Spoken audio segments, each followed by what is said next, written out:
Bismillahirrahmanirrahim. وَلْتَكُنْ مِنْكُمْ أُمَّةٌ يَدْعُونَ إِلَى الْخَيْرِ وَيَأْمُرُونَ بِالْمَعْرُوفِ وَيَنْهَوْنَ عَنِ الْمُنْكَرِ. Assalamualaikum warahmatullahi wabarakatuh. Ini belajar Pak sama Nabi kita, guru kita Rasulullah SAW. Bagaimana Nabi dengan Khadijah? Khadijah itu bertahun-tahun sudah meninggal, tetap Khadijah Nabi menyebut Khadijah, kebaikannya Khadijah. Saking seringnya muncul nama Khadijah sudah meninggal, maka Aisyah ini mengatakan, ka'annahu lam yakun fid dunya imrah. Kata Aisyah, seperti mami tidak ada perempuan lain illa Khadijah. Kata Aisyah, apa mau itu Nabi sangi Khadijah mamo? Fayaqul innaha kanat wa kana li minha walad. Kata Nabi, Khadijah itu begini, Khadijah itu begini, Khadijah itu begini. Bahkan Khadijah itulah yang memberikan 6 putra buat saya, dan istri-istri lain tidak bisa memberikan. Jadi tidak bisa juga dipungkiri itu Pak. Kalau bapak yang punya istri 2, pasti ada satu yang menonjol di hati kita. Mana mau adil. Adil dalam mungkin gaji, tapi tidak bisa adil dalam sisi perasaan. Cocok Pak tak? Itu yang ada pasangannya yang tahu. Yang sendiri jangan bisa tanya. Pasti tidak bisa. Bahkan Nabi sering kalau momen-momen tertentu Pak, Nabi potong kambing, lalu daging-dagingnya itu dibungkus-bungkus, dibagi-bagi kepada siapa Pak? Sahabatnya Khadijah. Sudah meninggal Khadijah, dia cari sahabatnya. Kita baru 2 tahun sudah meninggal istri kita, dikalupai mertua tak. Ditanya siapa nama istri tak, kulupai nih. Apalagi keluarganya.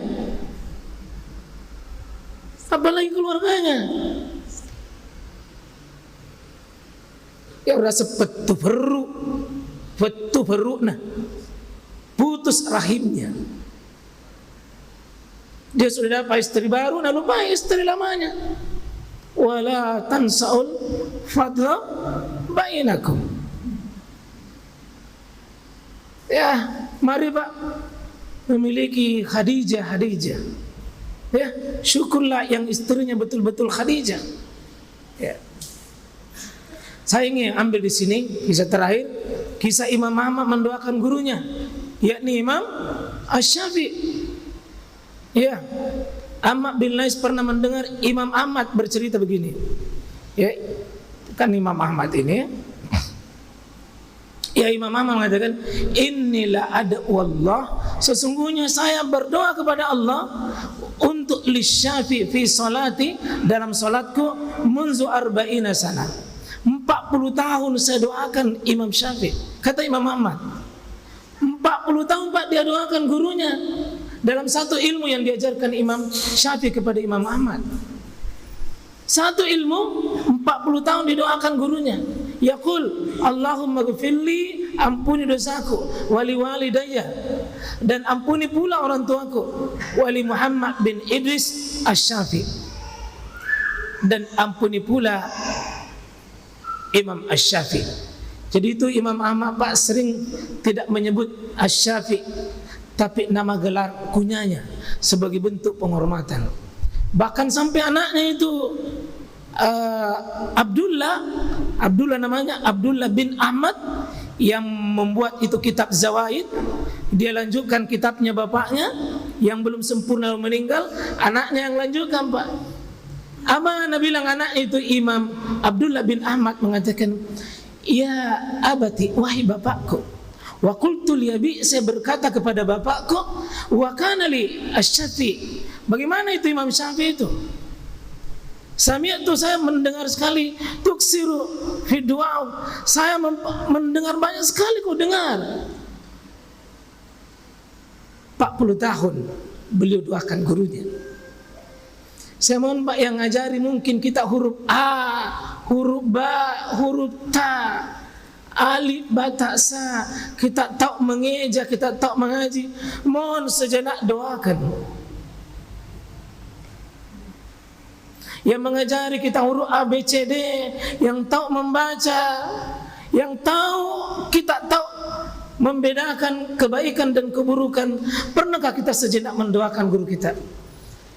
Kata penulis buku ini, salah satu orang yang tidak boleh dilupakan, wala tansa'ul fadla bainakum, adalah gurumu.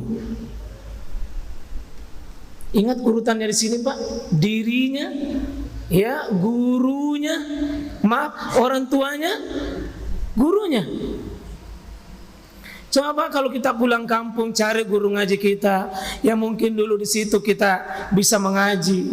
Meskipun kita sudah sarjana 3 kali, bahkan mungkin sudah sarjana tingkat tinggi, guru kita masih begitu-begitu, tetap duduk di bawah, harga itu guru. Kenapa? Dia yang membuat kita bisa tahu seperti itu. Wala tansa'ul fadla bainakum.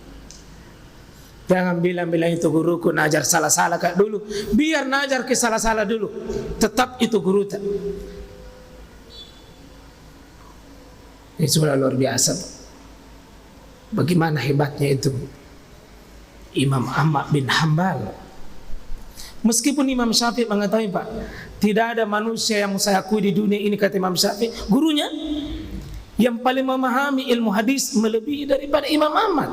Dia hafal di luar kepalanya Pak 700.000 hadis lengkap dengan seluruh isinya, bahkan lengkap dengan takhrijnya. Dia hafal semuanya. Itu gurunya mengakui. Tetapi Imam Ahmad bin Hanbal juga tidak pernah, tetap dia merasa bahwa Imam Syafi'i adalah guruku. Dan Imam Ahmad mengatakan begini, umirna an tada'a man ta'allamani bi'ilmi syai'. Saya diperintah untuk tawadu kepada siapapun mengajarkan satu ilmu saja kepadaku. Saya disuruh tawadu. Siapapun yang mengajarkan ilmu kepadaku satu saja. Apalagi ya ikhwah, jangan karena berbeda dengan guru kita lalu kita ungkap aib-aibnya hanya karena satu perbedaan dengan kita. Ini saya kira satu bagian bagaimana kita wala tansa'ul fadla bainakum. Ya. Apalagi bulan ini Pak, hari guru. Coba Pak, praktek coba. Siapa tahu bisa ambil nomor rekeningnya itu guru tak? Kasih kaget dia. Bilang, guru, naik ke di Makassar, ku bikinkan ke paspor, bawa ke umroh. Itu ada kemarin yang belajar kepada kita, belajar kepada saya, di Jepang tinggal. Dia pergi ke rumah Pak, di Rapokaling, dia tidak dapat. Karena saya tidak ada di Rapokaling, dia dengar bahwa saya di Bandung, maka beliau pergi ke Bandung untuk menemui gurunya. Saya tidak bermaksud Bapak kasih begitu, tapi minimal siapapun guru kita, termasuk guru SD tak, guru TK tak, guru yang mungkin pernah suatu saat kita bermasalah, dia yang tolong kita. Wala tansa'ul fadla bainakum. Tolonglah yang guru-guru, yang anak-anak ini menghafal, keberkahan ilmu tak nak, keberkahan menghormati guru tak. Tolong jangan karena satu kesalahannya guru tak bilang mentong itu guru mata doi, sangin doi ji. Bagaimana mau masuk ilmu kalau kita gibah sama guru tak? Banyak itu murid-murid kalau kumpul ke sesamanya murid, aibnya gurunya nak cerita di belakang. Kalau Pak ini menerangkan tolong begini, tolong coba Coba aku lihat ini pengalaman ini. Wala tansaul fadla bainakum. Sekian mohon maaf ini ya. Semoga insya Allah memberikan inspirasi banyak Pak. Orang-orang yang berbuat baik sama kita itu kuncinya pandai-pandai ya. Ya ada satu di sini tidak bisa ya. Saya ingat ada satu begini, ada sebuah syair yang ditulis oleh ulama. Man at'amal qalba wa tuzkiruka fi salasati sanawat. Siapa yang kasih makan anjing, itu anjing Pak 3 tahun, 3 hari kita kasih makan, 3 tahun dia akan ingat itu kebaikan kita. Wa man at'aman nas, dia memberikan makan kepada manusia, maka fatuzkiruka salasati ayyam. Jika engkau kasih makan manusia 3 tahun, 3 hari nak lupain Pak kebaikan kita. Jadi ada keburukannya anjing, egois dan sangat serakah, tapi anjing itu Pak adalah sangat lama ingatannya dalam hal siapa berbuat baik. Karena itu anjing rela tidak tidur Pak 1 malam demi menjaga tuannya yang kasih makan.